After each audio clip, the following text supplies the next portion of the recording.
uyazi ukuthi belinishokhe kayewanda yasi umuntu yanona sidabuka amaphela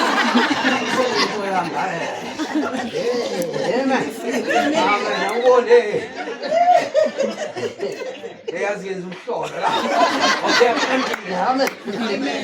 now lalelani basalwane, let me tell you a secret. Beka ukuthi uNkulunkulu usebenza kanjani. That's why uJehova ngizutshela isecret la. Ngicela ningibambe. Umuntu oqala kuba pregnant bekungasi umfazi bokuyindoda. Lalelani. Be careful now.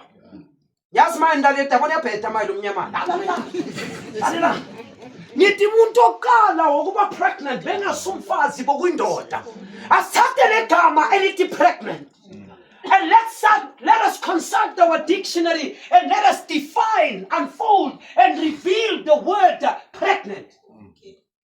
Pregnant, pregnant. And Afrikaans says zwangerskap of zwangerheid. What is the definition of being pregnant? Lekama elithi pregnant simply means fruitful, vruchtbaar, ukunotha. I'm sorry, kusho lokho mama. That's why I don't want to tell you. But use the legama bathi nyumba. I'm saying this with respect. To be barren, like one. But uNkulunkulu nomkholwa uyasivula isibeletho senyumba. If you believe, without talking a shortcut, uyohlola kumnyameni, umuzi udini inkinga, hlola kuhle. Now lalela khona la ngiyakhona. Ngithi mina umuntu oqala ukusithola to be pregnant, it was a male figure and not a female figure, and I'll prove it to you. That's why lalela ngicela ukulibuzumbuzo, ubani beka phakathi kwakabani? uAdam beka phakathi kwaka-Eve noma uEve beka phakathi kwaka-Adam? But akekho ukhuluma. Amen. Ubani beka phakathi kwakabani? Beka phakathi kwakabani? Kusho ukuthini? Ubani beka pregnant, ubani beka carry umuntu? Yeah. So Adam beka pregnant.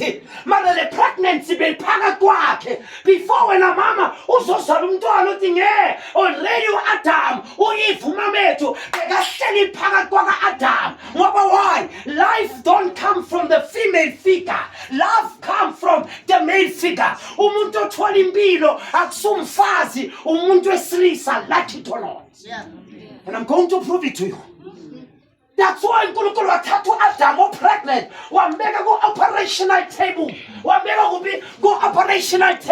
Nakambeka wam-operate wakhipha lo mntwana ebabiza ukuthi u-Eve, mother of all living. uAdam akaphumi ku-Eve, u-Eve uphuma ku-Adam. Ngicela ukubona abomama abangajabuli so, yes. Wena uthi uya umfazi, she carried a child for 9 months. uAdam carried you for thousands of years before you were made.